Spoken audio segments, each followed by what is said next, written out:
আমরা মাহফিলে আসছি, এই মাহফিলে আসার মাধ্যমে আমাদের কি লাভ হয়েছে না ক্ষতি? সবাই বলে না। এই লাভের সংখ্যাটা কি কম না বেশি?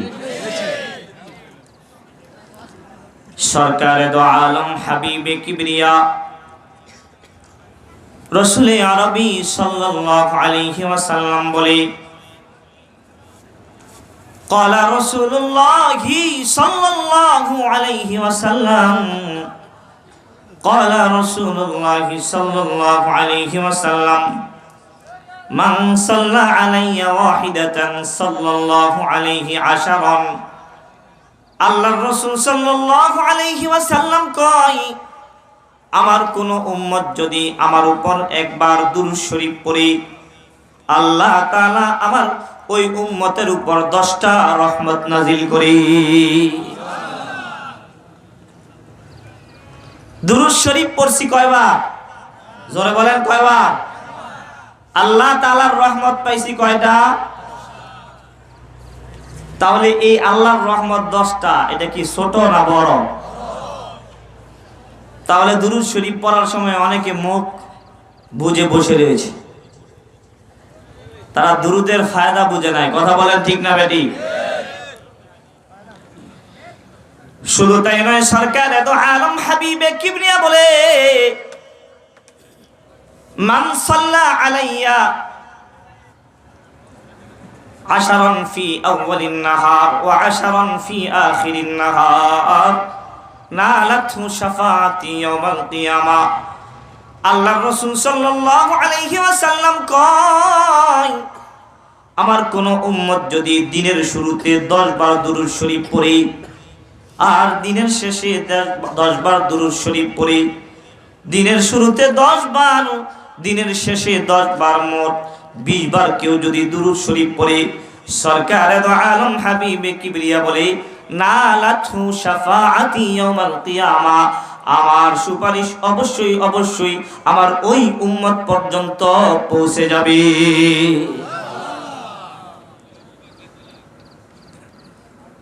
শুধু তাই নয়, সরকারে দো আলম হাবিবে কিবরিয়া বলে,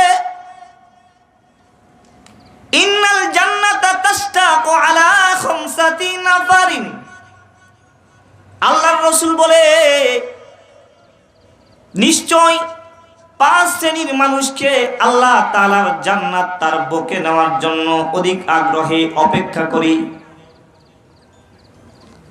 তার মধ্য থেকে একটা হলো তালি আল কোরআন। 1 নাম্বার হচ্ছে কেউ যদি কোরআনুল কারীমের তেলাওয়াত করি, যে ব্যক্তি কোরআনুল কারীমের তেলাওয়াত করে, ওই ব্যক্তিকে আল্লাহ তাআলার জান্নাত তার বুকে নেওয়ার জন্য অধিক আগ্রহে অপেক্ষা করতে থাকি। ওয়া হাফিযিল লিসান। আল্লাহর রাসূল বলে, 2 নাম্বার, যে ব্যক্তি তার জবানকে হেফাজত করি। জবান আল্লাহ তাআলা যেই কাজে ব্যয় করার জন্য বলছেন ওই কাজে ব্যয় করি, যেই কথা বলতে আল্লাহ তাআলা নিষেধ করেছেন ওইটা থেকে কেউ যদি বিরত থাকে, সরকার বলে আল্লাহ তাআলা ওই বান্দাকে আল্লাহ তাআলার জান্নাত তার ভিতরে নেওয়ার জন্য অধিক আগ্রহে অপেক্ষা করতে থাকি। অমুতিমিল জিআন। 3 নাম্বার, যে ব্যক্তি ক্ষুধার্ত ব্যক্তিকে খাবার খাওয়ায়, আল্লাহ তাআলার জান্নাত ওই ব্যক্তিকে তার বুকে নেওয়ার জন্য অধিক আগ্রহে অপেক্ষা করে। 4 নাম্বার, অমুকসিল উরিয়ান। যে ব্যক্তি বস্ত্রহীন ব্যক্তিকে বস্ত্র পরিধান করায়, ওই ব্যক্তিকে আল্লাহ তাআলার জান্নাত তার বুকে নেওয়ার জন্য অধিক আগ্রহে অপেক্ষা করতে থাকে। 5 নাম্বার, সরকার বলে, ওমান সাল্লা আলা হাবিবির রহমান। যে ব্যক্তি হাবিবে রহমান তথা রাসূল আরবি সাল্লাল্লাহু আলাইহি ওয়াসাল্লামের প্রতি দুরূদ শরীফ পড়ে, আল্লাহ তাআলার জান্নাত ওই ব্যক্তিকে তার ভিতরে নেওয়ার জন্য অধিক আগ্রহে অপেক্ষা করছে। তাকে চিৎকার করে বলেন সুবহানাল্লাহ। তাহলে যারা এখানে বসতে পেরেছি, দুরূদ শরীফ পড়ছি, তারা এই ফায়দাটা পাইছে না পায় নাই? মুসলমানের আওয়াজে চিল্লায় জোরে বলেন, ফায়দা হয়েছে না হয় নাই? যারা বাড়িতে বসে আছে অথবা উঠে চলে গেছে, তারা পাইছে? আল্লাহ তাআলা সকলকে বুঝার আমল করার তৌফিক দান করুন। কথা আরো কিছু বলবো? থাকবেন? আমরা জিকির করছি না করি নাই? হাউমাউ করে কি লাভ? আগে আমাদের ফায়দাটা কি? বাঙালি জাতি নগদ ফায়দা, যেটা লাভ হবে ওইটা চিন্তা করে বেশি। তা আমরা আমাদের লাভটা বলি, আমাদের লাভটা কি? এখানে আইসা কি লাভ হয়েছে, লাভটা আগে বলি। আমরা সুবহানাল্লাহ পড়ছি, সুবহানাল্লাহ পড়ার দ্বারা লাভ আছে না নাই? সরকারে দো আলম হাবিবে কিবরিয়া রাসূলে আরবি সাল্লাল্লাহু আলাইহি ওয়াসাল্লাম বলে, কেউ যদি একবার সুবহানাল্লাহ পড়ে আল্লাহ তাআলা ওই বান্দার আমলনামার মধ্যে উহুদ পাহাড়ের সমপরিমাণ সওয়াব দান করি।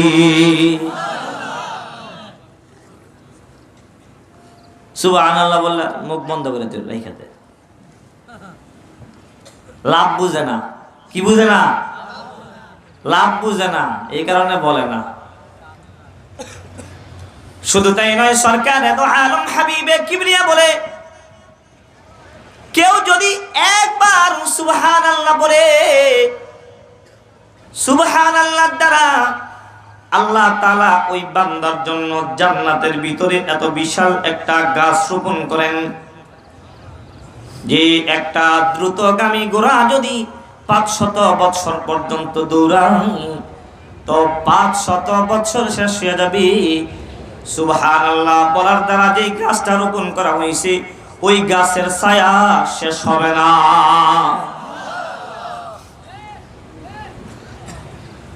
শুধু তাই নয়, সরকারে দো আলম হাবিবে কিবরিয়া বলে, কেউ যদি একবার সুবহানাল্লাহ বলে, সুবহানাল্লাহ বলার দ্বারা আল্লাহ তাআলা মিজানের পাল্লাকে অর্ধেক ভরে দেয়। সুবহানাল্লাহ বলেন। আর কেউ যদি একবার আলহামদুলিল্লাহ বলে, আলহামদুলিল্লাহ বলার দ্বারা মিজানের পাল্লাটা পরিপূর্ণ হয়ে যায়। আর কেউ যদি আল্লাহু আকবার বলে, আল্লাহু আকবার, সরকারে দো আলম হাবিবে কিবরিয়া বলে, একবার আল্লাহু আকবার বলার দ্বারা আসমান এবং জমিন, আসমান জমিনের মধ্যখানে যে ফাঁকা জায়গা আছে, আসমান জমিনের মধ্যখানে ফাঁকা জায়গাকে আল্লাহ তাআলা নেক দ্বারা পরিপূর্ণ করে দেয়। লাভ বুঝি, লাভ বুঝলে আমল করতে মনে যায়। কথা বলেন ঠিক না বেটি? আলোচনা লম্বা হয়ে যাবে, তা না হলে আমি আপনাদেরকে একটা ঘটনা বলে এরপরে বুঝাইতাম যে সুবহানাল্লাহ আলহামদুলিল্লাহ দ্বারা ফায়দা কি।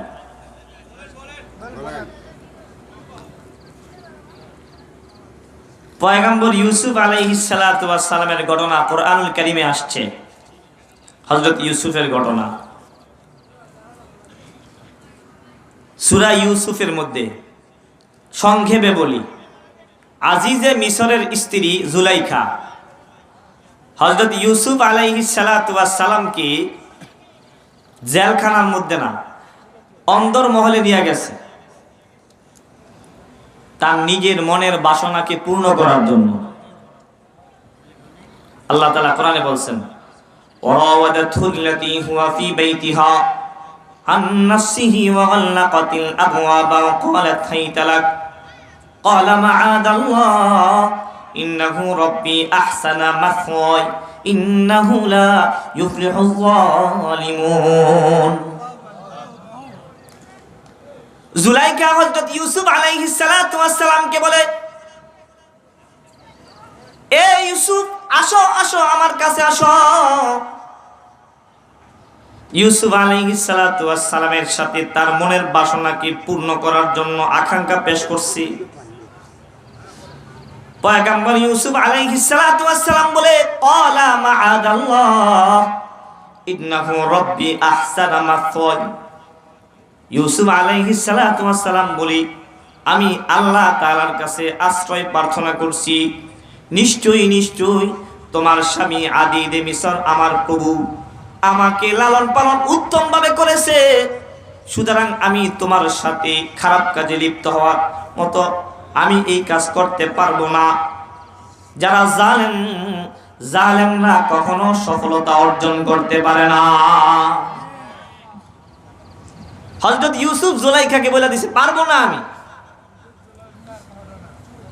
আল্লাহ তাআলা বলেন ওয়ালাকাদ হাম্মাত বিহি ওয়া হাম্মা বিহা লাউলা আরআ বুরহানা রাব্বি কাযালিকা লিনাসরিফা আনহু আস-সুআ ওয়াল ফাহশা ইন্নাহু মিন ইবাদিনাল মুখলাসিন। ইউসুফ আলাইহিস সালাতু ওয়াস সালাম দৌড় দিছে।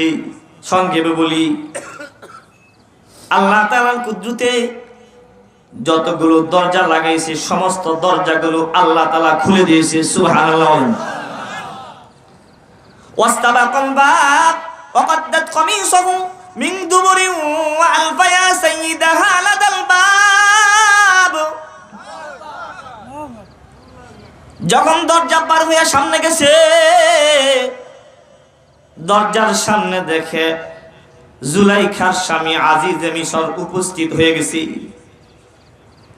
এবার জুলাইখা বলে এ আজিজে মিসর এখন জুলাইখা সোর পাল্টাইতেছে, পল্টি নিতেছে। আর আজিজে মিসরের কাছে জুলাইখা বলে এ আজিজে মিসর দেখো ইউসুফ তুমি তাকে কত উত্তম ভাবে লালন পালন করেছ, সে তোমার বিবির সাথে খারাপ কাজ করার জন্য চেষ্টা করেছে। হযরত ইউসুফ আলাইহিস সালাতু ওয়াস সালাম বলে এ আজিজে মিসর না না আমি তার সাথে খারাপ কাজে চেষ্টা করি নাই, বরং জুলাইখা আমার সাথে খারাপ কাজ করার চেষ্টা করছে। আজিজে মিসর বলে সাক্ষী পেশ করো, সাক্ষী। হযরত ইউসুফ আলাইহিস সালাতু ওয়াস সালাম চিন্তা করতেছে সাক্ষী কোথায় থেকে পাবো। চিন্তা করতে করতে বের করছে হ্যাঁ হ্যাঁ জুলাইখা যখন আমার উপর আক্রমণ করতে চাইছে ওই সময় ছোট্ট একটা বাচ্চা ছিল। হযরত ইউসুফ আলাইহিস সালাতু ওয়াস সালাম মনে মনে চিন্তা করছে যে আল্লাহ তাআলা 2.5 বছর 3 বছরের বাচ্চার জবান দিয়া কথা বলাইতে পারে, ওই আল্লাহ তাআলা ইচ্ছা করলে কোলের বাচ্চার জবান দিয়েও কথা বলাইতে পারে। কথা বলেন ঠিক না বেঠিক? আল্লাহ তাআলার সেই শক্তি আছে না নাই? হযরত ইউসুফ বলে হ্যাঁ আমার সাক্ষী আছে। বলে সাক্ষী কে? বলে জুলাইখা যখন আমার সাথে খারাপ কাজে লিপ্ত হইতে চেষ্টা করছে ওই সময় তার সাথে একটা ছোট্ট বাচ্চা ছিল, কোলের বাচ্চা, ওই বাচ্চা হলো আমার সাক্ষী। আজিজে মিসর বলে ছোট বাচ্চা, কোলের বাচ্চা আবার সাক্ষী হয় কেমনে? হযরত ইউসুফ বলে হ্যাঁ সে আমার সাক্ষী। আজিজে মিসরের সামনে ওই ছোট্ট বাচ্চাটাকে আনা হয়েছে। এবার ওই ছোট্ট বাচ্চা সাক্ষী দিবে। আল্লাহ তাআলা ইচ্ছা করলে ওই বাচ্চার জবাব নিয়ে সরাসরি এই কথা বলাইতে পারত যে ইউসুফ পাক জুলাইখা না পাক। জুলাইখা আক্রমণ করতে চাইছে, ইউসুফ বাঁচতে চাইছে। আল্লাহ তাআলা ইচ্ছা করলে বাচ্চার জবান দিয়া সরাসরি এই কথাটা বলাইতে পারত, কিন্তু আল্লাহ তাআলা বাচ্চার জবান দিয়া সরাসরি এই কথা বলাই নাই। বাচ্চা একটা কানুন আর পদ্ধতি বর্ণনা করছেন। বাচ্চা বলে ইনকানা কামিসুহু কুদ্দা মিন কুবুলিন ফাসাদাকাত ওয়া হুয়া মিনাল কাযিবিন ওয়া ইন কানা কামিসুহু কুদ্দা মিন দুবুরিন ফাকাযাবাত ওয়া হুয়া মিনাস সাদিকিন। আল্লাহু আকবার বলেন, আল্লাহু আকবার। ওই বাচ্চা পদ্ধতি বর্ণনা করতেছে। আজিজে মিশরকে ওই বাচ্চা বলে যে ইউসুফের জামা দেখো, জামা যদি জামার সামনের অংশে ছিঁড়া থাকে তাহলে বুঝতে হবে ইউসুফ অপবিত্র, জুলাইখা পবিত্র। ইউসুফ আক্রমণ করতে চাইছে, জুলাইখা বাঁচতে চাইছে, এই কারণে জামার সামনের অংশে ছিঁড়া। আর যদি জামার পিছনের অংশে ছিঁড়া থাকে, পাইন কানা কমিসুহু কুদ্দা মিন দুবুরিন ফাকাযাবাত ওয়া হুয়া মিনাস সাদিকিন। আর যদি জামার পিছনের অংশে ছিঁড়া থাকে তাহলে বুঝতে হবে ইউসুফ পাক, জুলাইখা না পাক। ইউসুফ বাঁকতে চাইছে, জুলাইখা ধরতে চাইছে, এই কারণে জামার পিছনের অংশে ছিঁড়া। এবার ইউসুফ আলাইহিস সালামের জামার পিছনে, জামাকে চেক করে দেখে জামার পিছনের অংশে ছিঁড়া। এবার এই কথা প্রমাণিত হয়ে গেছে যে জুলাইখা আক্রমণ করতে চাইছে, ইউসুফ বাঁকতে চাইছে। প্রমাণিত হওয়ার পরেও পয়গম্বর ইউসুফ আলাইহিস সালামকে জেলখানার মধ্যে আবদ্ধ করছে। বর্তমান জমানায় উম্মতের আলেমদেরকে ষড়যন্ত্র করে জেলখানার মধ্যে আবদ্ধ করছে। কথা বলেন ঠিক না বেটি? ওই সময় হযরত ইউসুফকে জেলখানা আবদ্ধ করছে। এই ইউসুফ আলাইহিস সালামের তাহারাত আর পবিত্রতা একটা সময় তাকে জেলখানা থেকে বের করছে। লম্বা ঘটনা বলার উদ্দেশ্য না, একটা মেসেজ আপনাদেরকে দিব। স্বপ্নের ব্যাখ্যা করছে আজিজে মিশরের। স্বপ্ন দেখছে যে 7টা মোটা তাজা গরু 7টা দুর্বল গরুকে খাইতেছে। এই স্বপ্নের ব্যাখ্যা কইরা হযরত ইউসুফ আলাইহিস সালাম জেলখানা থেকে বের হইছে। শুধু জেলখানা থেকে বের হয় নাই, হযরত ইউসুফের এই তাহারাত আর পবিত্রতায় হযরত ইউসুফকে মিশরের খাদ্যমন্ত্রীর দায়িত্ববান বানায় দিয়েছে। সুবহানাল্লাহ বলেন, সুবহানাল্লাহ। আল্লাহ তাআলা যদি কাউকে সম্মান দিতে চান, পৃথিবীর সমস্ত মানুষ মিলেও তাকে অসম্মানী করতে পারে না। কথা বলেন ঠিক না বেটি? ইউসুফ আলাইহিস সালাম খাদ্যমন্ত্রীর দায়িত্ব পেয়েছে। খাদ্যমন্ত্রী হওয়ার পরে মিশরের প্রতিটা জনগণকে হযরত ইউসুফ একটা করে কার্ড দিয়ে দিছে। এই কার্ড দিয়া প্রতি মাসে একবার করে মিশরের সমস্ত জনগণ ত্রাণ গ্রহণ করে, খাদ্য গ্রহণ করে রাষ্ট্রীয় কোষাগার থেকে। তো যারা খাদ্য বন্টন করার কর্মকর্তা আছে তারা দেখে এক যুবক একবার ত্রাণ নেওয়ার পরে, খাদ্য গ্রহণ করার পরে আবার খাদ্য গ্রহণ করার জন্য সিরিয়ালের মধ্যে দাঁড়ায় গেছে। কর্মকর্তারা ওই যুবককে হাতে ধইরা বলে, কিরে আল্লাহর বান্দা, তুই না একবার খাদ্য গ্রহণ করলি, আবার কেন সিরিয়ালের মধ্যে দাঁড়ালি? ওই যুবক বলে, সমস্ত মিশরবাসী একবার খাদ্য গ্রহণ করার অধিকার রাখে, কিন্তু আমি যুবক 2বার খাদ্য গ্রহণ করার অধিকার রাখি। কর্মকর্তা যারা আছে তারা বলে, কিরে চোরের মার বড় গলা, অবৈধ কাজও করতেছে আবার বড় কথা বলতেছে। ওই যুবককে দইরা হযরত ইউসুফের কাছে নিয়ে গেছে। গিয়া বলতেছে, খাদ্যমন্ত্রী সে একবার খাবার নেওয়ার পরে আবার সিরিয়ালে দাঁড়াইছে নেওয়ার জন্য, আবার বলে সে নাকি 2বার নেওয়ার অধিকার রাখে। পয়গম্বর ইউসুফ আলাইহিস সালাম ওই যুবককে বলে, কিরে আল্লাহর বান্দা, তুমি একবার খাবার নেওয়ার পরে আবার কেন সিরিয়ালের মধ্যে দাঁড়াইলা? ওই যুবক বলে, হে পয়গম্বর ইউসুফ, সমস্ত মিশরবাসীর সাথে আপনার হলো সম্পর্ক একটা। আপনি খাদ্যমন্ত্রী আর তারা সাধারণ জনগণ, এই কারণে তারা একবার ত্রাণ গ্রহণ করার অধিকার রাখে। কিন্তু এ খাদ্যমন্ত্রী পয়গম্বর ইউসুফ, আপনার সাথে কিন্তু আমার সম্পর্ক হলো 2টা। একটা সম্পর্ক যে আপনি খাদ্যমন্ত্রী, আমি সাধারণ জনগণ, সেই হিসাবে একবার খাদ্য গ্রহণ করার অধিকার রাখি। কিন্তু আপনার সাথে কিন্তু আমার আরেকটা সম্পর্ক আছে। সম্পর্কটা হলো, যেদিন সারা মিশরবাসী আপনার বিপক্ষে ছিল, আজিজে মিশরের স্ত্রী জুলাইখা আপনার বিপক্ষে ছিল, স্বয়ং আজিজে মিশর আপনার বিপক্ষে ছিল, আপনার পক্ষে কথা বলার মতো জমিনের মধ্যে কোনো মানুষ ছিল না। ওই কঠিন দিনে, কঠিন মুহূর্তে যে কোলের ছোট্ট বাচ্চাটা আপনার তহারতের সাক্ষী দিয়েছে, আমি যুবক হলো ওই ছোট্ট বাচ্চা।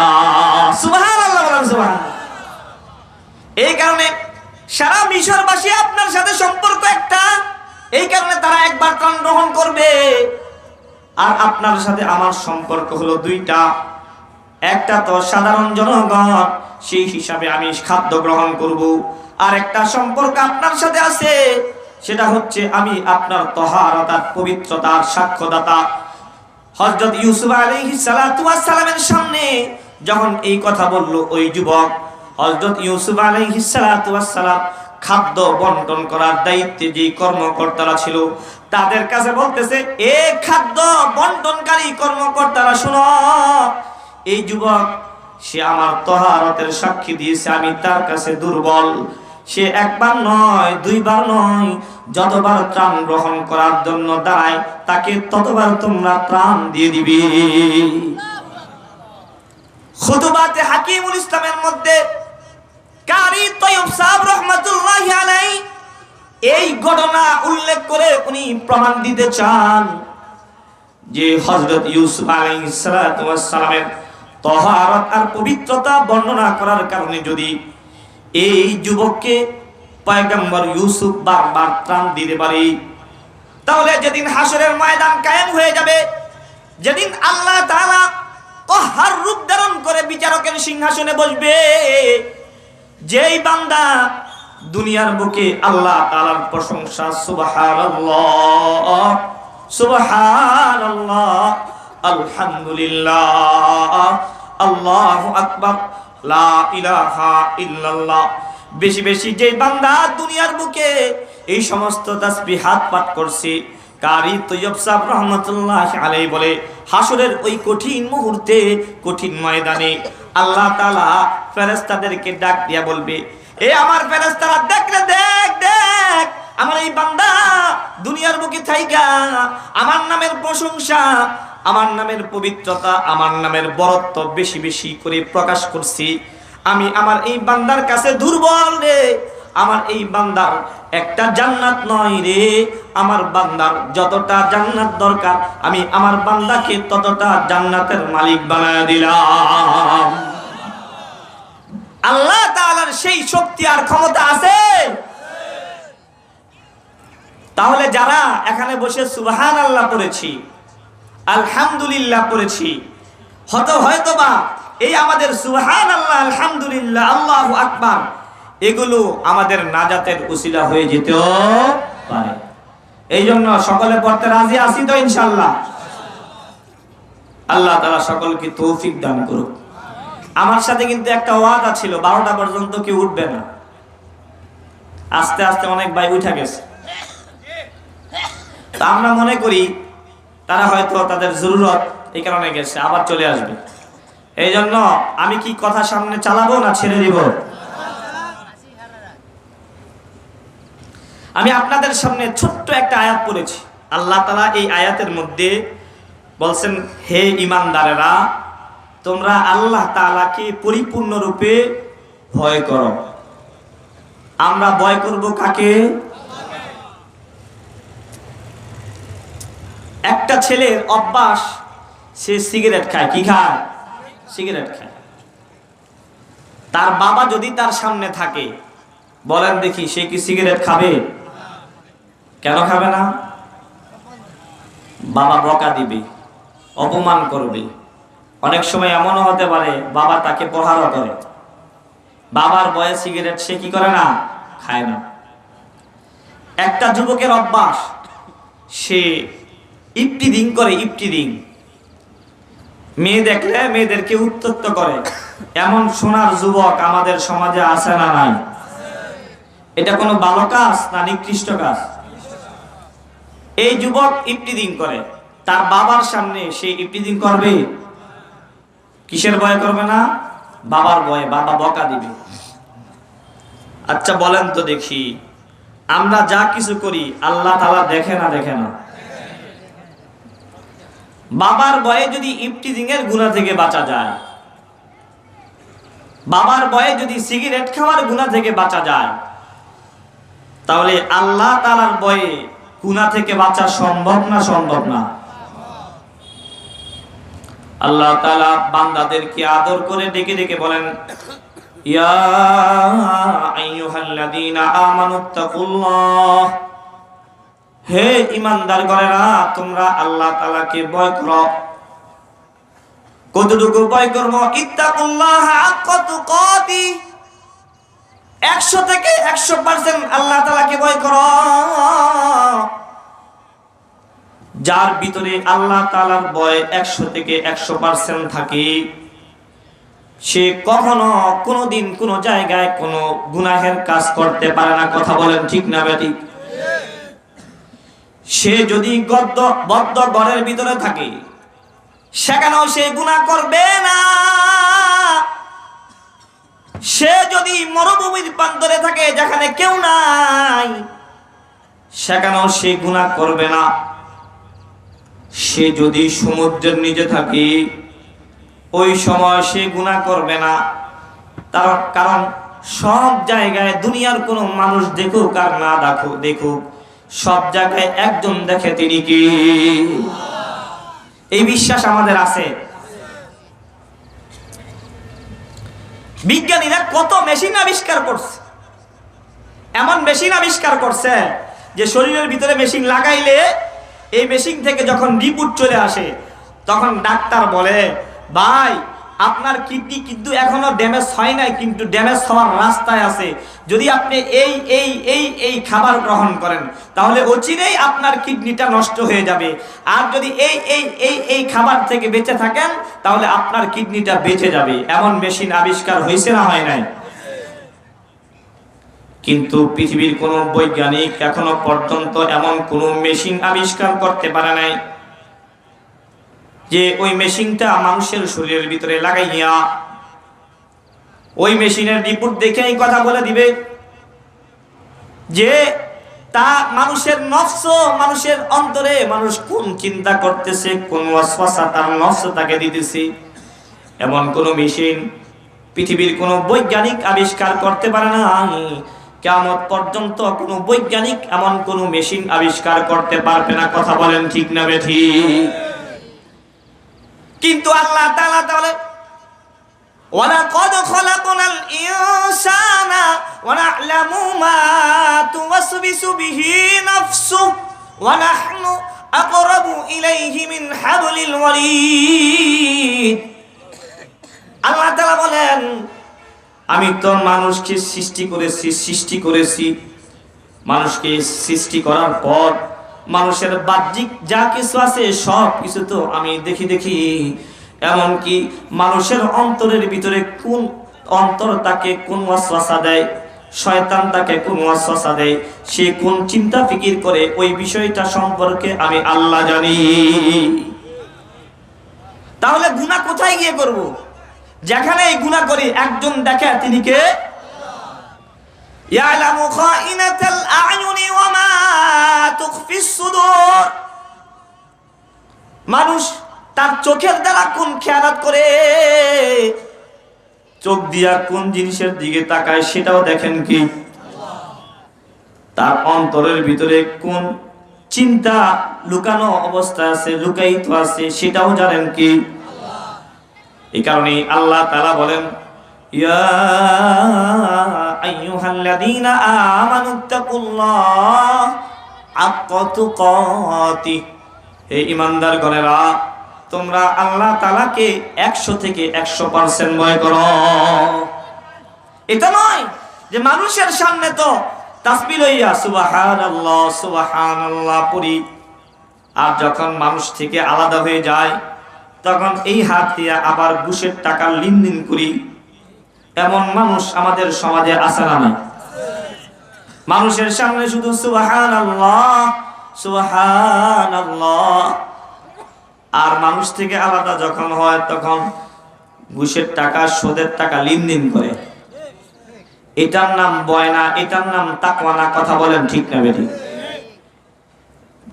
আল্লাহ তাআলা তাকওয়াল্লাহ ওইটাকে বলে যে মানুষের সামনে যেটা করবে, মানুষের আড়ালে ওইটা করবে, মানুষের সামনে যেটা করবে না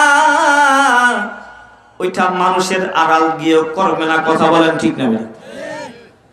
এই কারণে সাইয়্যিদিনা হযরত ওমর রাদিয়াল্লাহু তাআলা আনহুর জামানায় হযরত ওমর একজন রাখালকে টেস্ট করার জন্য, পরীক্ষা করার জন্য নিয়ে গেছি। তার কাছে গেছি, গিয়া বলতেছি, এ রাখাল, আমার অনেক ক্ষুধা লেগেছে, তুমি এক কাজ করো, আমার কাছে এই বকরি থেকে দুধ দহন করে বিক্রি করো। বলে না না না, আমি বিক্রি করব না, এটার মালিক আমি না, আমি এখন রাখতেছি, আমার মালিক আছে। বলে তুমি একটা কাজ করো, একটা বকরি আমার কাছে বিক্রি করে ফেলো, আমি এটাকে জবাই করে খেয়ে ফেলি। রাখাল বলে না না, আমার মালিকের এটা আমি বিক্রি করতে পারবো না। হযরত ওমর বলি, তোমার মালিক তো এখানে নাই, তোমার মালিক তো দেখবে না, বলবি যে বাঘ খেয়ে ফেলছে, হিংস্র প্রাণী খেয়ে ফেলছে। ওই রাখালের জবান দিয়া হযরত ওমরকে তো রাখাল চিনে না। রাখাল বলে, এ আল্লাহর বান্দা, আমার দুনিয়ার মালিক তো দেখে না, আমার আল্লাহ তাআলা কি দেখে না? আল্লাহ তাআলা দেখে না? দেখে না। এই জন্য পরিপূর্ণ ভয় করতে হবে। যার ভিতরে আল্লাহর ভয় পরিপূর্ণ থাকে সে কখনো কোনোদিন গুনাহ করতে পারে না। আর যার ভিতরে আল্লাহর ভয় থাকে ওই মানুষটা আল্লাহ তাআলার কাছে সবচেয়ে প্রিয়। আল্লাহ তাআলা দেখে না কি লম্বা কি খাটো, এটা আল্লাহ তাআলা দেখে না। কে রাজা আর কে প্রজা সেটা আল্লাহ তাআলা দেখে না। কে খতিব সাহেব আর কে সাধারণ মুসল্লি এটা আল্লাহ তাআলা দেখে না। কে আফ্রিকান, কে ইউরোপিয়ান, কে এশিয়ান, কে আমেরিকান সেটা আল্লাহ তাআলা দেখে না। আল্লাহ তাআলা বান্দার অন্তর দেখে। আল্লাহ তাআলা বলে, ইয়া আইয়ুহান নাস ইন্না খালাকনাকুম মিন যাকারিন ওয়া উনসা ওয়া জাআলনাকুম শুউবান ওয়া ক্বাবাইলা লিতাআরাফু ইন্না আকরামাকুম ইনদাল্লাহি আতকাকুম। তোমাদের মধ্য থেকে যার ভিতরে যত বেশি আল্লাহর ভয় আছে আল্লাহ তাআলার কাছে ওই ব্যক্তি সবচেয়ে মর্যাদাবান।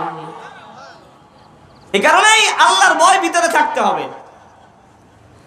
আল্লাহর ভয় যদি ভিতরে আমাদের থাকে তাহলে আমাদের লাভ হবে না ক্ষতি? দুনিয়া ও আখিরাতের কল্যাণ পাওয়া যাবে।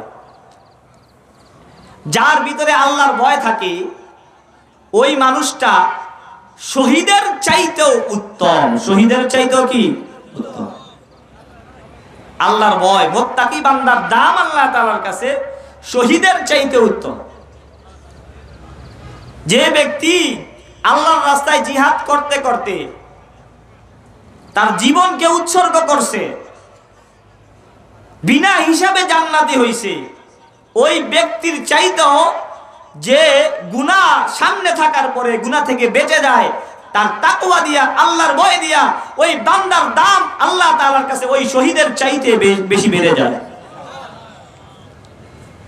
আমার কথা না, আল্লামা জালালউদ্দিন সুয়ুতি রাহমাতুল্লাহি আলাইহি, ওনার লিখিত কিতাবের নাম হলো শারহুস সুদুর ফি আহওয়ালিল মাউতা ওয়াল কুবুর।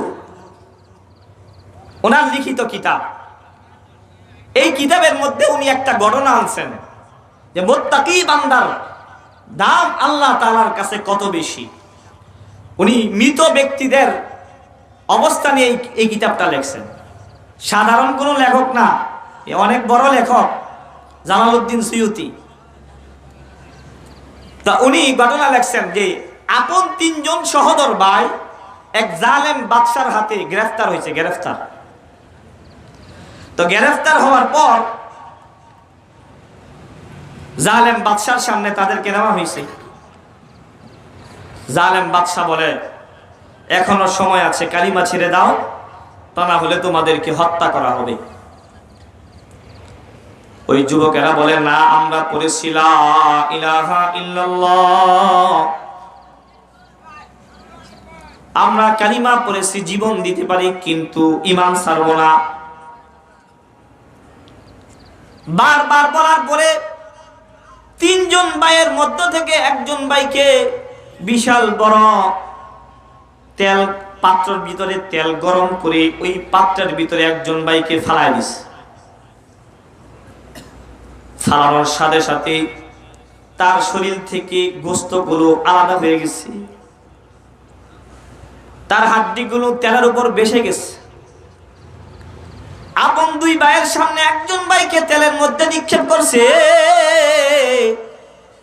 এরপরও ওই সমস্ত ভাইরা বলে, না, আমরা পড়েছি লা ইলাহা ইল্লাল্লাহ, লা ইলাহা ইল্লাল্লাহ পড়েছি, জীবন দিতে পারি, কিন্তু ঈমান ছাড়ব না। এবার দ্বিতীয় ভাইকে বলে, এখনো সময় আছে, তুমি ঈমান ছাড়ো, তুমি যদি ঈমান না ছাড়ো তোমার অবস্থা এমন হবে। এবার দ্বিতীয় ভাইকে ওই তেলের মধ্যে নিক্ষেপ করছে। দ্বিতীয় ভাইকে তেলের মধ্যে নিক্ষেপ করার পর দ্বিতীয় ভাইও শহীদ হয়ে গেছে। এরপরে তৃতীয় ভাইকে বলতেছে, এখনো সময় আছে, তুমি ঈমান ছাড়ো, তা না হলে তোমার ভাইদের মতো তোমার অবস্থা হবে। সে বলে, না না, আমি পড়েছি লা ইলাহা ইল্লাল্লাহ। মুমিন কখনো কোন জালেমের সামনে মাথা নত করে না। ইন্নাল্লাযীনা ক্বালু রাব্বুনাল্লাহ সুম্মা ইসতাকামু তাতানাজ্জালু আলাইহিমুল মালাইকা আল্লা তাখাফু ওয়া লা তাহজানু ওয়া আবশিরু বিল জান্নাহ। মুমিন ঈমান আনার পর ঈমানের উপর অটল থাকে। সে বলে, না, আমিও আমাদের ভাইদের মতো আমিও শাহাদাত বরণ করব, তারপরও ঈমান ছাড়ব না। বাদশার একজন মন্ত্রী বলে, বাদশা নামদার, মুসলমানদেরকে মৃত্যুর ভয় দেখা তাদের ভিতর থেকে ঈমান ছেড়ানো যায় না। কথা বলেন ঠিক না বেঠিক? মন্ত্রী বলে, মুসলমানদেরকে মৃত্যুর ভয় দেখা তাদের ভিতর থেকে ঈমান নেওয়া যাবে না। তবে আমি এতটুকু জানি, কোন জমিনে যদি কোন মুমিন ব্যক্তির রক্ত পড়ে যায়, ওই জমিনে ইসলাম কায়েম হয়ে যায়। কথা বলেন ঠিক না বেঠিক? ওই মন্ত্রী বলে, তাকে এইভাবে তার ভিতর থেকে ঈমান নেওয়া যাবে না। দুই ভাইকে হত্যা করে তো দেখছেন, আমার কাছে 40 দিন সময় দেন, আমার একটা সুন্দরী নারী আছে, মেয়ে আছে, তাকে দিয়া আমি তার ভিতর থেকে, তাকে দিয়া গুনাহ করাইয়া তার ভিতর থেকে ঈমানটা নিয়ে নিব। বাদশা বলে, ঠিক আছে, তোমাকে অনুমতি দেওয়া হলো। বাদশা ওই মন্ত্রীকে যখন অনুমতি দিল, মন্ত্রী তাকে নিয়া, তার সুন্দরী নর্তকী নারীকে দিয়া, মেয়েকে দিয়া ওই যুবককে একটা বদ্ধ ঘরের ভিতরে 40 দিন পর্যন্ত আবদ্ধ করে রাখছে। 40 দিন পর ওই মন্ত্রী দরজা খুলছে। দরজা খোলার পরে ওই মন্ত্রীর মেয়ের কাছে বলে, কিরে মা, এই 40 দিনের ভিতরে তুই কাকে কয়বার জিনার মধ্যে লিপ্ত করছস, কোন কোন খারাপ কাজ তাকে দিয়ে করাইছস? ওই মন্ত্রীর মেয়ে বলে, বাবা, জীবনে কত যুবক দেখলাম, ও বাবা, এই যুবকের মতো আশ্চর্য ধরনের যুবক আর আমি কখনো জীবনে দেখি নাই।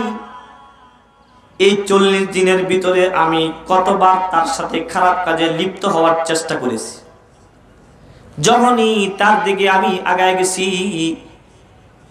ওই সময় ওই যুবক তার জবান দিয়া একটা শব্দ বের হয়েছে, সেটা হলো আল্লাহু আকবার। বলেন আল্লাহু আকবার। বাবা, ওই যুবককে আমি কোনদিন একবারও তার সাথে খারাপ কাজে লিপ্ত হওয়ার হইতে পারি নাই বাবা। তবে বাবা এই 40 দিনের ভিতরে আমি এই যুবক থেকে আশ্চর্য কিছু ঘটনা দেখেছি। রাতের বেলা যখন আমি ঘুমায় যাইতাম, হঠাৎ করে যখন আমি ঘুম থেকে জাগ্রত হইতাম, হঠাৎ করে দেখতাম এই যুবকটা জায়নামাজের দাঁড়ায়া আল্লাহর সামনে ইবাদত বন্দেগী করতেছে।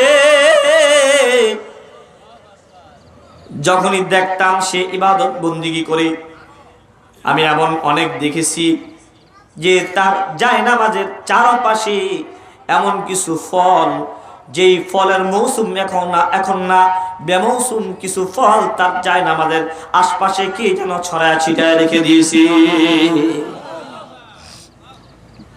ও বাবা, আপনি তো আমাকে পাঠাইছেন তার ভিতর থেকে ঈমান ছিনিয়ে নেওয়ার জন্য বাবা, কিন্তু বাবা এই যুবকের আখলাক দেখে, তার তাকওয়া দেখে আমি তার প্রেমে মগ্ন হয়ে গেছি বাবা। বাবা আমার মনে চায় এই যুবকের হাতে হাত রাইখা আমি কালিমা পড়া মুসলমান হইয়া যাই, এবং এই যুবকের সাথে আমি যেন বিবাহ বন্ধনে আবদ্ধ হয়ে যাই। মন্ত্রী বলে, মা যা বলছস, থাম থাম, তুই যদি এই কথা বাদশার সামনে বলস, বাদশা তোকেও হত্যা করবে, আমাকেও হত্যা করবি। মা দ্বারা একটা বুদ্ধি বের করতেছে। এবার বাদশার সামনে মন্ত্রী গিয়ে বলে, বাদশা নামদার, নিজের সামনে, নিজের চোখের সামনে আপন দুই ভাইকে শহীদ হইতে দেখা তার মাথাটা বিগড়ে গেছে, নষ্ট হয়ে গেছে। কোনটা কালো আর কোনটা সাদা সে এখন আর বুঝে না। এই কারণে আমার মেয়ে 40 দিন পর্যন্ত তার সাথে খারাপ কাজ করতে চাইছে, সে কিছু বুঝে না। তাকে একটু সময় দেন, আমার মেয়েকে দিয়া মুক্ত বিহঙ্গে কিছুদিন ঘুরা তারপরে আনাই, এরপরে তার ভিতর থেকে ঈমান আনানো যাবে। বাদশা বলে, ঠিক আছে যাও, অনুমতি দেওয়া হলো। এই কথার অনুমতি যখন হয়ে গেল, ওই যুবক আফসোস করতেছে আর মনে মনে বলতেছে, হায় হায়, আমার চোখের সামনে আমার দুইজন ভাই শাহাদাত বরণ করেছে, তারা আমার চাইতে অনেক বেশি মর্যাদাবান হয়ে গেছে। আমি আল্লাহর রাস্তায় শাহাদাত বরণ করতে পারিনি, আমার কপাল ভালো না। এই চিন্তা কইরা বাদশার ওই বন্দিখানা থেকে বের হইয়া চলে গেছি। যাইতে যাইতে কিছু দূর যাওয়ার পর দেখতেছে দূর থেকে দুইজন সুন্দর সুশ্রী পোশাক পরিধান করে দুইজন যুবক ঘোড়ার উপর সাওয়ার হইয়া সামনের দিকে অগ্রসর হইতেছে। বাবা এটা আমার নিজের বানানো কোনো কথা না, জমানার শ্রেষ্ঠ লেখক জালালউদ্দিন সুয়ুতী রাহমাতুল্লাহ আলাইহি ওনার লিখিত কিতাবে লেখছেন, ওই দুইজন যুবক সুন্দর ঘোড়ার উপর সাওয়ার হইয়া সুন্দর পোশাক পরিচ্ছদ পরিধান কইরা সামনের দিকে অগ্রসর হইতেছে। কাছাকাছি আসার পর ওই যুবক দেখি এই দুইজন যুবককে তার চোখের সামনে বাদশাহ দিয়ে তার দুই আপন ভাইকে শহীদ করছে। ওই দুই ভাইয়ের মতো দেখা যাচ্ছে। সুবহানাল্লাহ। আরো কাছাকাছি যখন চলে আসছে, কাছাকাছি আসার পর দেখে ওই যে তার আপন দুই ভাই, যেই দুই ভাইকে জালেম বাদশা হত্যা করছি, তাদেরকে দেখা যায়। এবার ওই যুবক বলে, কিরে ভাই, তোমরা না শহীদ হইছ, তোমরা না শাহাদাত বরণ করছো, এখন আবার কোথায় থেকে আসলা? ওই দুই ভাই বলে, এ ভাই শোন শোন, তুই তো মন খারাপ করছস, মনে মনে চিন্তা করতেছস, আমরা তোর আপন দুই সহোদর ভাই শাহাদাত বরণ করি, তোর চাইতে উচ্চ মর্যাদার অধিকারী আমরা হয়ে গেছি। তুই কি জানোস না আল্লাহ তাআলা বলছেন, ওয়ালা তাকুলু লিমান ইউকতালু ফি সাবিলিল্লাহি আমওয়াত বাল আহইয়া ওয়ালাকিন লা তাশউরুন। তুই কি জানোস না আল্লাহ তাআলা বলছে, যারা আল্লাহর রাস্তায় শাহাদাত বরণ করে তাদেরকে তোমরা মৃত বলিও না, বাল আহিয়া, বরং তারা জীবিত। অন্য আয়াতে আল্লাহ তাআলা বলেন ওয়ালা তাহসাবান্নাল্লাযীনা কুতিলু ওয়ালা তাহসাবান্নাল্লাযীনা কুতিলু ফি সাবিলিল্লাহি আমওয়াতা বাল আহইয়াউন ইনদা রাব্বিহিম ইউরযাকুন। এ ভাই তুই কি জানোস না, আল্লাহ তাআলা বলেন যারা আল্লাহর রাস্তায় শাহাদাত বরণ করে তাদেরকে তোমরা মৃত ধারণা করিও না, বাল আহিয়া, বরং তারা জীবিত, ইনদা রাব্বিহিম ইউরযাকুন, তারা আল্লাহ তাআলার পক্ষ থেকে রিজিক প্রাপ্ত। সুবহানাল্লাহ বলেন সুবহানাল্লাহ। আমরা যে শাহাদাত বরণ করেছি ভাই, তুই যে মন খারাপ করছস, মনে করছস আমরা তোর চাইতে অনেক বেশি মর্যাদাবান হয়ে গেছি, আল্লাহ তাআলা এই কারণে আলমে বরজখ থেকে আমাদের দুই ভাইকে তোর কাছে পাঠাইছে সুসংবাদ দিয়া। আমরা আল্লাহর রাস্তায় শাহাদাত বরণ করে যতটুকু মর্যাদার অধিকারী হয়েছি, তুই যে 40 দিন পর্যন্ত আল্লাহ তাআলার ভয় ভিতরে নিয়া গুনাহ থেকে বাইচা গেছস রে ভাই, আল্লাহ তাআলা এই খবর আর সুসংবাদ দিয়া তোর কাছে আমাদেরকে পাঠাইছি। আমাদের শাহাদাতের চাইতে তুই যে আল্লাহ তাআলাকে ভয় করছস, গুনাহ থেকে বাঁচছস, তোর এই কাজটা আল্লাহ তাআলার কাছে বেশি পছন্দনীয় হয়ে গেছে। সুবহানাল্লাহ বলেন সুবহানাল্লাহ। এই জন্য গুনাহ তো সামনে আসবে, অনেক গুনাহই সামনে আসবে। এই গুনাহ থেকে যদি বাঁচা যায়, যদি বাইচা থাকতে পারি, জমানার শ্রেষ্ঠ মানুষ হিসাবে আল্লাহ তাআলা আমাদেরকে পরিণত করবে। এই জন্য 1 নাম্বার কাজ আমাদের হলো নামাজ পড়া। কি পড়া? আমরা সমাজের 100 থেকে 100% মানুষ নামাজ পড়িনি। 100% মানুষ নামাজ পড়ি। নামাজ না পড়লে সগীরা গুনাহ হয় না কবিরা? জোরে বলেন, সগীরা না কবিরা? তাহলে আমরা নামাজ পড়ি না। এখানে যারা আছি, গভীর রজনী, এই সময় দোয়া কবুলের সময় আল্লাহ তাআলা বান্দাদেরকে ডাকে, আলা মিন মুস্তাগফিরিন ফাগফির আলা, আলা মিন মুস্তারজিকিন ফারজুকহু, আলা মিন মুবতালান ফাউআফিয়াহু। আল্লাহ তাআলা প্রথম আসমানে আত্মপ্রকাশ ঘটায়া বান্দাদেরকে ডাকে, আয় আয় বান্দা আয়, কে গুনাহ করছস আমার কাছে মাফ চা। মাফ চাইতে দেরি, আল্লাহ তাআলা জিন্দেগীর গুনাহ খাতা মাফ করতে দেরি নয়। এই জন্য এই সময় আমরা আল্লাহর কাছে তওবা করি। কে কে আসি হাত তুলে আল্লাহ তাআলাকে দেখাই, আর কোনোদিন নামাজ ছাড়বো না। রাজি আছি তো ইনশাআল্লাহ? আল্লাহ তাআলা সকলকে কবুল করুক, সকলে বলি আমিন। মা বোন যারা আছি, আমরা অনেকে বিভিন্ন উসিলা দিয়া নামাজ ছেড়ে দিই। মা বোনরা জান্নাতে যাওয়া একদম সহজ। ইদা সাল্লাত খামসাহা, যখন মা বোনরা 5 ওয়াক্ত যদি নামাজ পড়ে, আল্লাহ রসুল বলছেন 5 ওয়াক্ত নামাজ পড়া, এরপরে রমজান মাসের রোজা রাখা, স্বামীর খেদমত করা, লজ্জাস্থানের হেফাজত করা, এই 4টা আমল যদি মা বোনরা করতে পারে, আল্লাহর রসুল বলেন মা বোনরা জান্নাতের যে কোনো দরজা দেয়া ইচ্ছা জান্নাতে প্রবেশ করবে। সুবহানাল্লাহ বলেন। এই জন্য মা বোনেরা যারা আছি, আমরা নিজেরা নামাজকে ধরে ফেলি এবং গুনাহের কাছ থেকে পর্দা ধরে ফেলি। পর্দা, কেউ যদি আপনাকে কোনো বেগানা পুরুষ দেখে, তাহলে আপনারও কবিরা গুনাহ হবে, যে দেখে তারও কি হবে? কবিরা গুনাহ হবে। আর যদি আপনি পর্দায় থাকেন, তাহলে এই যে বললাম 5 ওয়াক্ত নামাজ, পর্দায় থাকা, রমজান মাসের রোজা রাখা, স্বামীর খেদমত করা, এই 4টা আমল করলে মা বোনদের জন্য জান্নাত একদম উন্মুক্ত থাকবে। এই জন্য হাতে ধরি পায়ে ধরি মাকে বলি, মা আপনি নিজে নামাজি হন, আপনার সন্তানদেরকেও নামাজের আদেশ করেন।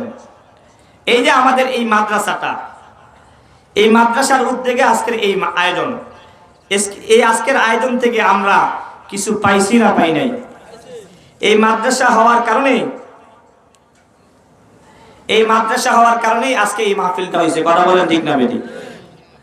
এই মাহফিলটা, এই মাদ্রাসাটা, এই যে প্রদর্শনী দেখাইলো ছাত্ররা, ছোট্ট ছোট্ট বাচ্চা জানাজার নামাজ কিভাবে পড়তে হয় এটা আমাদের সামনে দেখাইলো। এই যে দেখাইলো, আমরা খুশি না বেজার? যদি খুশি হই তাহলে আমাদের 1 নাম্বার কাজ হবে আমাদের সন্তানদেরকে মাদ্রাসায় দেওয়া। সন্তানদেরকে মাদ্রাসায় দিলে আমার কি ক্ষতি না লাভ? আমি সময় হইলে আপনারা বুঝাইতে পারতাম। একটা বাচ্চা মাদ্রাসায় ভর্তি হয় নাই, বাড়ি থেকে বের হইছে মাদ্রাসায় যাবে, ওই বাচ্চাটার দাম আল্লাহর কাছে এমন হয়ে যায়, আল্লাহর রাসূল বলেন, মান সালাকা তরিকান ইয়ালতামিসু ফীহি ইলমা সাহালাল্লাহু লাহু বিহি তরিকান ইলাল জান্নাহ। মাদ্রাসার ছাত্রটা এখনো মাদ্রাসায় ভর্তি হয় নাই, বাড়ি থেকে রওনা হইছে মাদ্রাসায় যাবে, আল্লাহর রাসূল বলেন ওই বাচ্চার জন্য আল্লাহ তাআলা জান্নাতের রাস্তাকে সহজ করে দেয়।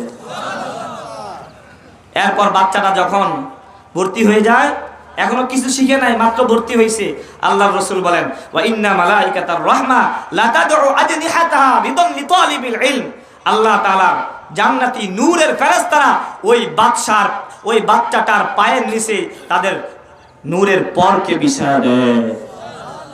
এই বাচ্চা যখন, তাফসীরের কিতাবের মধ্যে আসছে, বাচ্চা যখন মাদ্রাসায় গিয়ে পড়ে, আউযু বিল্লাহি মিনাশ শাইতানির রাজীম, বিসমিল্লাহির রহমানির রহিম, তাফসীরের কিতাবের মধ্যে আসছে, যদি ওই বাচ্চার বাবা অথবা মা অথবা উভয়জন যদি কবরে থাকে, এই বাচ্চাটা বিসমিল্লাহির রহমানির রহিম পড়ার সাথে সাথে তার বাবার কবরে যদি কোনো আযাব হয়ে থাকে, আযাবের ফেরেশতা যদি আযাব দিতে থাকে, আল্লাহ তাআলা আযাবের ফেরেশতাদেরকে লক্ষ্য করে বলে, হে আযাবের ফেরেশতা, শোন শোন, আমার এই বান্দাকে আর নতুন করে আযাব দিস না। বলে, কেন আল্লাহ? বলে, তার বাচ্চা দুনিয়ার বুকে রাইখে আসছে, তার বাচ্চাটা আজকে বিসমিল্লাহির রহমানির রহিম বলছি, রহমান রহিম নাম বলছি, আমি যদি আমাকে রহমান রহিম তার বাচ্চা বলার পরেও যদি আমি তার কবরের মধ্যে আযাব দেই, তাহলে আমার রহমান রহিম নামের ইজ্জত থাকে না। এই কারণে আমার রহমান রহিম নামের ইজ্জতের খাতিরে আমি এই বাচ্চার বাবা কবরের আযাব চিরতরে মাফ করে দিলাম। এই জন্য সন্তানদেরকে মাদ্রাসায় পড়ানোর দরকার আছে না নাই? এই জন্য আমরা 1 নাম্বার কাজ, আমরা আমাদের সন্তানদেরকে মাদ্রাসায় দিব। রাজি আছি তো ইনশাআল্লাহ? কমপক্ষে আর কিছু না করুক, আমার মৃত্যুর পরে তো আমার সন্তান আমার জানাজার নামাজটা পড়াবে। এর চাইতে খুশনসিব আর কি হতে পারে যে আমার বাচ্চা আমার জানাজার নামাজ পড়াবে? এই জন্য 1 নাম্বার কাজ বাচ্চাকে কোথায় দেওয়া? মাদ্রাসায় দেওয়া। 2 নাম্বার কাজ হচ্ছে যাদের বাচ্চা মাদ্রাসায় দিয়েছে তাদেরকে সহযোগিতা করা। তাদেরকে কি করা? সহযোগিতা করা। দেখেন, এই মাদ্রাসার 2-4 মিনিট সময় দিলে আমি একটু বুঝাবো আপনাদেরকে। এই মাদ্রাসা কোথায় থেকে আসলো? এই যে কোরআন হাদিস আমরা বলি, এটা কোথায় থেকে আমরা পেয়েছি? হযরত আবু হুরায়রা রাদিয়াল্লাহু তাআলা আনহু বলেন, আমার মুহাজির যে ভাইরা আসলো তারা ব্যবসা করত, আনসার যে সাহাবীরা ছিল তারা কৃষি কাজ করত। আমি আবু হুরায়রা কৃষি কাজও করি নাই, ব্যবসা বাণিজ্য করি নাই, ইচ্ছা করলে করতে পারতাম কিন্তু করি নাই। কারণ কি? কারণ আমি আজম বিল জজম করেছি যে মসজিদে নববীর বারান্দায় আমি বসে থাকবো, আল্লাহর রাসূলের জবান দিয়া যেই কোনো হাদিস বের হয় আমি ওইটাকে আয়াত্ত করব। হযরত আবু হুরায়রা ব্যবসাও করে নাই, সে খেতি খামারিও করে নাই, উনি আল্লাহর রাসূল থেকে ইলম তলব করছে। উনি ক্ষুধার যতনায় মসজিদে নববীতে পড়েছিল, এরপরে মসজিদে নববীর বারান্দা থেকে বের হয় নাই, উনি ইলম তলব করছে। ওই আবু হুরায়রা ইলম তলব করার কারণে এখন আমরা হাদিসের কিতাব খুললে প্রতি পৃষ্ঠার মধ্যে আবু হুরায়রার riwayat পাই। হযরত আবু হুরায়রা বলছেন, হযরত আবু হুরায়রা থেকে বর্ণিত, হযরত আবু হুরায়রা থেকে বর্ণিত। এই জন্য যে সমস্ত বাচ্চারা মাদ্রাসায় এখন পড়তেছে, আপনার ছেলের মতো ইচ্ছা করলে সেও কাজ করতে পারত। সে এখন নিজেকে আবদ্ধ করে রাখছেন, লিল ফুকারা ইল্লাযীনা উহসিরু ফি সাবিলিল্লাহ লা ইস্তাতিউনা দারবান ফিল আরদ। তাদের সহযোগিতা করার আমাদের দরকার আছে না নাই? আমি আপনাদেরকে বলতে চাই, যদি একজন ইমাম সাহেব চান যে সুন্দরভাবে আপনাদেরকে নামাজ পড়াবে, যদি একজন মুয়াজ্জিন সাহেব চান যে মুয়াজ্জিন সুন্দর করে আযান দিবে, যদি একজন মক্তবের কারি সাহেব চান যে আপনার সন্তানদেরকে কোরআন শরীফ শিখাবে, মাসাইল শিখাবে, যদি একজন মুফতি সাহেব চান যে আপনার ফতোয়া দিবে, সমস্ত মাসআলার সমাধান দিবে, এমন যদি পেতে চান তাহলে দুইটা কাজ। এক নাম্বার কাজ হচ্ছে আপনি আপনার সন্তানকে মাদ্রাসায় দিবেন, দুই নাম্বার কাজ হচ্ছে যাদের সন্তানদেরকে মাদ্রাসায় দিছে ওই সন্তানদেরকে সহযোগিতা করবেন। রাজি আছেন তো ইনশাআল্লাহ?